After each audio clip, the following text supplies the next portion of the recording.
চীনৰ দুমুখীয়া স্থিতি যেটো সময়ত চীনে ভাৰতৰ সৈতে বন্ধুত্বৰ এখন হাত আগবঢ়াইছিল বা ভাৰতেও চীনৰ সৈতে এটা বন্ধুত্বমূলক সম্পৰ্ক কৰিম বুলি চেষ্টা কৰিছিল কিন্তু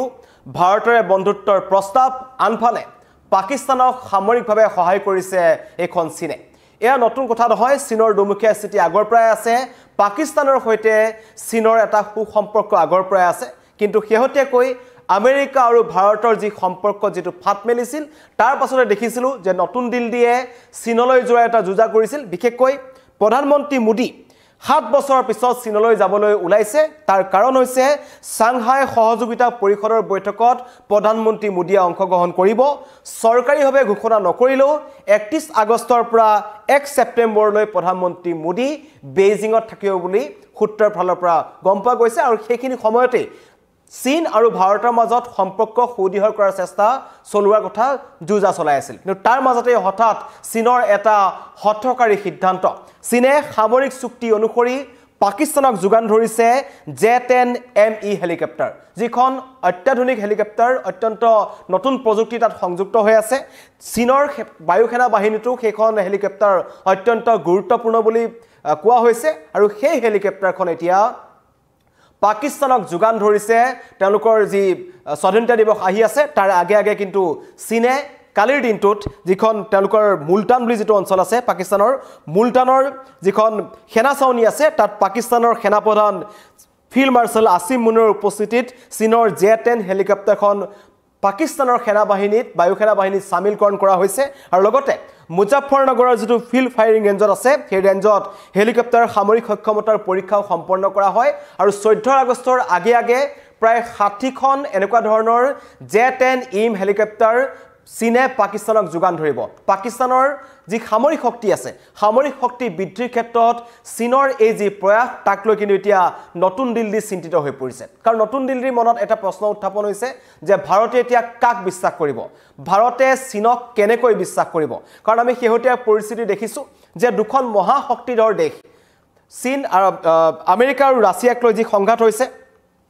ৰাছিয়াৰ পৰা ভাৰতে যি খাৰুৱা তেল ক্ৰয় কৰে হেয়া খাৰুৱা তেল ক্ৰয় কৰিব নালাগে বুলি আমেৰিকাৰ ফালৰ পৰা হেঁচা প্ৰয়োগ কৰা হৈছিল ডনাল্ড ট্ৰাম্পে আগতীয়াকৈ কৈছিল যদি ৰাছিয়াৰ পৰা আপোনালোকে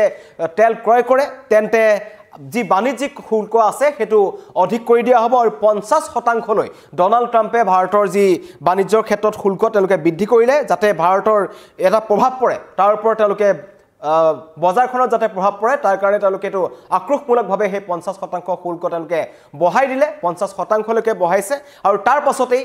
ভাৰতে চীনৰ সৈতে এটা সম্পৰ্ক কূটনৈতিকভাৱে এটা সম্পৰ্ক বৃদ্ধি কৰিবলৈ চেষ্টা কৰিছিল কাৰণ ৰাছিয়াৰ সৈতে ভাৰতৰ সুসম্পৰ্ক এটা আছে আৰু লগতে চীনৰ সৈতে ৰাছিয়াৰ এটা সুসম্পৰ্ক আছে তেনে ক্ষেত্ৰত চীন আৰু ৰাছিয়াৰ সৈতে ভাৰতৰ এটা ভাল সম্পৰ্ক থাকিলে অনাগত দিনত বিভিন্ন ধৰণৰ সমস্যাৰ পৰা বা কোনো ধৰণৰ বেয়া পৰিস্থিতিৰ সন্মুখীন ভাৰত নহব বুলি চিন্তা কৰিছিল তেনে পৰিস্থিতিতে কিন্তু চীনৰ যি দুমুখীয়া স্থিতি ওলাইছে তাক লৈ এতিয়া নতুন দিল্লী চিন্তিত হৈ পৰিছে আমি আগতেও দেখিছিলো অপাৰেচন সিন্দুৰৰ সময়তে হওক বা পেহেলগামৰ যেটো ঘটনা সংঘটিত হল তেতিয়াও কিন্তু এই পাকিস্তানৰ পৰা সন্ত্ৰাসবাদীয়ে চীনত নিৰ্মিত অস্ত্ৰ-শস্ত্ৰ লৈ আহিছিল চীনত নিৰ্মিত তেওঁলোকে মোবাইল ফোন লৈ আহিছিল চীনত নিৰ্মিত এপৰ জৰিয়তে তেওঁলোকে পথ নিৰ্দেশনা লৈছিল সকলো ওলাই পৰিছে আৰু যেতিয়া অপাৰেচন সিন্দুৰ ভাৰতে কৰিলে তাৰ পিছত যেতিয়া পাকিস্তানে ভাৰতক আক্ৰমণ কৰিছিল তেতিয়াও চীনত নিৰ্মিত ড্ৰোন চীনত নিৰ্মিত বিভিন্ন ধৰণৰ মিছাইলেৰে ভাৰতক আক্ৰমণ কৰিবলৈ চেষ্টা কৰিছিল অন্য নালাগে পাকিস্তানৰ প্ৰায় 70% অস্ত্ৰ-শস্ত্ৰই এই চীনৰ পৰা অহা কিন্তু শেহতীয়াকৈ পাকিস্তানৰ কিন্তু আমেৰিকাৰ সৈতে এটা সুসম্পৰ্ক গঢ়ি উঠিছিল হয়তো হেতু ভাৰতক দেখুৱাবৰ কাৰণে পাকিস্তানে কৰিছিল এটা কূটনৈতিক সম্পৰ্ক কৰিছিল কিন্তু অপাৰেচন সিন্দুৰ যি যুদ্ধবিৰতি কাৰ্যকাৰী হোৱাৰ পাছতেই প্ৰথমবাৰ কাৰণে পাকিস্তানৰ প্ৰতিৰক্ষা মন্ত্ৰীয়ে চীন ভ্ৰমণ কৰিছিল আৰু তেতিয়া তিনিখনকৈ সামৰিক চুক্তি তেওঁলোকে স্বাক্ষৰ কৰিছিল আৰু তাৰ জৰিয়তে তেওঁলোকে কৈছিল যে চীনে 50% কম মূল্যত পাকিস্তানক বিভিন্ন ধৰণৰ অস্ত্ৰ-শস্ত্ৰ তেওঁলোকে যোগান ধৰিব যাতে ভাৰতৰ সৈতে যদি যুদ্ধ হয় বা অন্য ধৰণৰ যদি যুদ্ধৰ পৰিস্থিতিৰ সৃষ্টি হয় তেনে পৰিস্থিতিত পাকিস্তানে যাতে মুকামিলা কৰিব পাৰে কিন্তু চিন্তাৰ কথা এইটোৱে যেটো সময়ত ভাৰতৰ প্ৰধানমন্ত্ৰী নৰেন্দ্ৰ মোদী চীনলৈ যাব বুলি কৈছে আৰু তাতোতকৈ এটা ৰহস্যজনক কথা 30 তাৰিখৰ পৰা যেটো 31 আগষ্টৰ পৰা 1 ছেপ্টেম্বৰলৈ প্ৰধানমন্ত্ৰী মোদী চীনলৈ যাব তাৰ আগতীয়াকৈ ৰাজনাথ সিং আমেৰিকালৈ যোৱা কথা আছিল আৰু আমেৰিকাৰ তেওঁলোকে আমেৰিকাৰ সৈতে ভাৰতৰ এখন প্ৰতিৰক্ষা চুক্তি বা সামৰিক দিশটোত অস্ত্ৰ-শস্ত্ৰ আদান-প্ৰদানৰ ক্ষেত্ৰত অধিক সহযোগিতা কৰিবৰ কাৰণে এই ভ্ৰমণ ৰাজনাথ সিঙে কৰাৰ কথা আছিল কিন্তু হঠাৎ ৰাজনাথ সিঙে সেই ভ্ৰমণ বাতিল কৰিছে তাৰ পৰা এটা কথা প্ৰমাণ হ'ল যে ভাৰত আৰু আমেৰিকাৰ মাজত এটা সম্পৰ্কত ফাট মেলিছে তাৰ পাছতে ভাৰত আৰু চীনৰ মাজত এটা সুসম্পৰ্ক গঢ়িবলৈ চেষ্টা কৰি থকা হৈছে আৰু একেবাৰে কাষৰ ৰাষ্ট্ৰ শত্ৰু ৰাষ্ট্ৰ হৈ থাকিলে নহব তেনে এটা প্ৰেক্ষাপটত যেহেতু তাত এবাৰ সাংঘাই সহযোগিতা পৰিষদৰ বৈঠকো আছে তালৈ যাব 7 বছৰ পূৰ্বে মোদী প্ৰধানমন্ত্ৰী নৰেন্দ্ৰ মোদী এবাৰ চীনলৈ গৈছিল কিন্তু 7 বছৰৰ পিছত যেটো ঐতিহাসিক ভ্ৰমণ বুলি চিন্তা কৰা হৈছিল কোৱা হৈছিল যে এই ভ্ৰমণৰ সময়ছোৱাত দুইখন দেশৰ মাজত সম্পৰ্ক ভাল হ'ব প্ৰতিবেশী ৰাষ্ট্ৰ হিচাপে যি শত্ৰু ৰাষ্ট্ৰ হিচাপে জ্ঞান কৰা হয় সেই সীমা বিবাদ তেওঁলোকে অন্ত পেলাব পাৰিব আৰু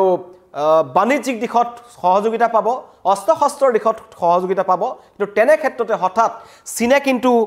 বন্ধুত্বৰ কথা কৈ ভাৰতৰ পিঠিত চুৰি মাৰিছে এনেকুৱা ধৰণৰ অভিযোগ উত্থাপন হৈছে নতুন দিল্লী চিন্তিত হৈ পৰিছে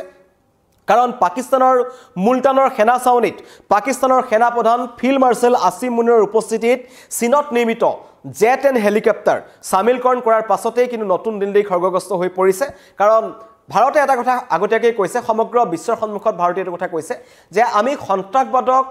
সন্ত্ৰাসবাদৰ পৃষ্ঠপোষক দেশ বা সন্ত্ৰাসবাদক সহায় কৰা দেশৰ সৈতে আমি সম্পৰ্ক নেৰাখো তেনে পৰিস্থিতিত চীনৰ সৈতে এটা ভাৰতে কি বুলি সম্পৰ্ক ৰাখিব কি বুলি চীনক বিশ্বাস কৰিব কাৰণ চীনে ইয়াৰ আগতো ভাৰতৰ বিৰুদ্ধে কেতবোৰ কূটনৈতিকমূলকভাৱে কেতবোৰ ডাঙৰ ডাঙৰ সিদ্ধান্ত গ্ৰহণ কৰিছে ভাৰতক আওপকীয়াকৈ তেওঁলোকে ভাবুকি প্ৰদান কৰে যেতিয়া পাকিস্তান আৰু ভাৰতৰ মাজত যিখন অপাৰেচন সিন্ধুৰ যেতিয়া চলি আছিল অপাৰেচন সিন্ধুৰ চলি থকাৰ সময়ত ভাৰতে যেটো সিন্ধু জল চুক্তি বাতিল কৰি দিছিল তেতিয়াও কিন্তু চীনে ভাবুকি প্ৰদান কৰিছিল যে আমি ব্ৰহ্মপুত্ৰখন শুকুৱাই পেলাম এনেকুৱা ধৰণৰ ভাবুকি চীনৰ ফালৰ পৰা আহিছিল আৰু আওপকীয়াকৈ চীনে কৈছিল যদি পাকিস্তানৰ অখণ্ডতাৰ প্ৰতি ভাবুকি আহে যদি পাকিস্তানৰ সাৰ্বভৌমত্বৰ প্ৰতি ভাবুকি আহে তেন্তে চীন সদায় পাকিস্তানৰ লগত আছে এনে এক পৰিস্থিতিৰ পাছত এতিয়া কিন্তু মুকলি মুৰিয়াকৈ আৰু এই যি সামৰিক চুক্তিখনৰ কথা কোৱা হৈছে যিখন চুক্তিৰ জৰিয়তে পাকিস্তানৰ যি স্বাধীনতা দিৱসৰ আগে আগে প্ৰায় 60-70খন জে-10 ME হেলিকপ্টাৰ চীনৰ পৰা পাকিস্তানক যোগান ধৰিব তাৰ পিছত কিন্তু পাকিস্তানৰ বায়ু সেনা বাহিনী অধিক শক্তিশালী হ'ব কাৰণ এই জে-10 যিখন হেলিকপ্টাৰ আছে তাৰ কেইটামান গুৰুত্বপূৰ্ণ দিশ আছে বিশেষকৈ আন্ধাৰতো নিখাৰ বিভিন্ন ধৰণৰ আন্ধাৰ পৰিস্থিতিত বা পাহাৰ ভয়াম বিভিন্ন ধৰণৰ অঞ্চলত এই হেলিকপ্টাৰখনে আন্ধাৰতো তেওঁলোকে নিখুঁত স্থানত আক্ৰমণ কৰিব পৰাৰ পৰিস্থিতি তেওঁলোক থাকে আৰু এই যিখন হেলিকপ্টাৰ কোৱা হৈছে এই হেলিকপ্টাৰখন কিন্তু চীনৰ বায়ু সেনা বাহিনীৰ কাৰণে অত্যন্ত গুৰুত্বপূৰ্ণ তেওঁলোকে 5-6 বছৰ আগৰ পৰাই চীনা বায়ু সেনাই এনেকুৱা ধৰণৰ হেলিকপ্টাৰ ব্যৱহাৰ কৰি আছে আৰু তেনেকুৱা ধৰণৰ হেলিকপ্টাৰ যদি 50খন পাকিস্তানৰ সেনা বাহিনী বায়ু সেনা বাহিনীত যোগ হয় তেন্তে এটো এটা ধ্ৰুৱ সত্য কথা যে পাকিস্তানৰ বায়ু সেনা বাহিনী যথেষ্ট শক্তিশালী হ'ব আৰু ইয়াৰ আগতেও যেতিয়া হোৱাইট হাউছলৈ গৈছিল আসিম মুনিৰ তেতিয়াও কিন্তু আমেৰিকাৰ সৈতে তেওঁলোকে কেইবাখন অস্ত্ৰ-শস্ত্ৰৰ বা সামৰিক চুক্তি তেওঁলোকে স্বাক্ষৰ কৰিছে সেই সামৰিক চুক্তি মতে আমেৰিকাও তেওঁলোকক অস্ত্ৰ-শস্ত্ৰ যোগান ধৰিব তেনে পৰিস্থিতিত চীন আৰু আমেৰিকাই যদি যৌথভাৱে পাকিস্তানক সহায় কৰে তেনে পৰিস্থিতিত কৰবাত নহয় কৰবাত ভাৰতৰ কাৰণে এটো এটা মূৰৰ কামৰণি আৰু ভাৰতে যি চিন্তা কৰিছিল যে সুসম্পৰ্ক চীনৰ সৈতে গঢ়ি তোলা হওক কাৰণ ৰাছিয়াক লৈ যি ফাট মেলিছে হেয়তিয়াকৈ গোটেই যুঁজখন মধ্যপ্ৰাচ্যৰ পৰা আৰম্ভ হৈছিল ইজৰাইল আৰু ইৰানৰ মাজত যেটা যুঁজ হ'ল ৰাছিয়াই পোনপটীয়াকৈ এটা কথা কৈছিল যদিহে আমেৰিকাই ইজৰাইলক সহায় কৰে তেন্তে যদি প্ৰয়োজন হয় যদি তেহৰানে বিচাৰে যদি ইৰানে বিচাৰে তেন্তে আমি ইৰানৰ সমৰ্থনত থিয় হ'ম লগে লগে চীনেও কিন্তু এই কথা কৈছিল যে আমিও ইৰানৰ সমৰ্থনত থিয় হ'ম দুইখন দেশ এক হৈছিল এতিয়া তাৰ পাছত হঠাৎ কিন্তু খাৰুৱা তেল ক্ৰয় কৰাক লৈ ডনাল্ড ট্ৰাম্পে ভাৰতৰ পৰা যি হেঁচা প্ৰয়োগ কৰিছে যে ৰাছিয়াৰ পৰা আপোনালোকে ক্ৰয় নকৰিব ঠিক একেদৰে চীনকো কিন্তু ডনাল্ড ট্ৰাম্পে সেই ভাবুকি প্ৰদান কৰিছিল যে আপোনালোকেও ৰাছিয়াৰ পৰা কোনো কাৰণত খাৰুৱা তেল ক্ৰয় নকৰিব যদি ক্ৰয় কৰে তেন্তে আপোনালোকৰ বাণিজ্যিক দিশত আপোনালোকৰ সামগ্ৰীবোৰত অত্যাধিক শুল্ক জাপি দিয়া হ'ব আৰু তেতিয়া আপোনালোকৰ অৰ্থনৈতিকভাৱে প্ৰভাৱ পৰিব ৰাছিয়াৰ পৰা খাৰুৱা তেল ক্ৰয় কৰাৰ ক্ষেত্ৰত ভাৰতেও নিজৰ স্থিতিত অটল আছে আমেৰিকাই যি ৰঙা চুকু দেখুৱাইছিল ভাৰতে কোনো গুৰুত্ব প্ৰদান নকৰিলে ঠিক একেদৰে বেজিঙৰ ফালৰ পৰা এটা ষ্টেটমেন্ট আহিল চীনৰ ফালৰ পৰা চীনে ক'লে যে এটো আমাৰ আভ্যন্তৰীণ বিষয় আমি আমাৰ দেশৰ ভিতৰত যি কৰো যোন দেশৰ লগত আমাৰ যি সম্পৰ্ক থাকে তাত ডনাল্ড ট্ৰাম্পৰ মাত পাতিবলগীয়া একো নাই তাৰ পাছতে কিন্তু আমেৰিকা খৰ্গগ্ৰস্ত হৈ আছে আমেৰিকাই হেঁচা প্ৰয়োগ কৰি আছে তাৰ মাজতেই ভাৰতে চীনৰ কাষলৈ যাবলৈ চেষ্টা কৰিছিল বা চীনলৈ যাব প্ৰধানমন্ত্ৰী নৰেন্দ্ৰ মোদী 31 আগষ্টৰ পৰা 1 ছেপ্টেম্বৰলৈকে চীনত থকাৰ কথা এতিয়ালৈকে চৰকাৰী ঘোষণা কৰা হোৱা নাই কিন্তু এটা সূত্ৰৰ পৰা প্ৰকাশ পাইছে তেনে সময়খিনিৰ আগে চীনে যি পাকিস্তানক সামৰিক সাহায্য কৰিছে বা তেওঁলোকৰ যি সামৰিক চুক্তি মতে তেওঁলোকে অস্ত্ৰ শস্ত্ৰৰ আদান প্ৰদান কৰিছে তাক লৈ কিন্তু এতিয়া সকলো এটা কথাই প্ৰশ্ন উত্থাপন হৈছে সকলোৰে মনত নতুন দিল্লীয়ে প্ৰশ্নটো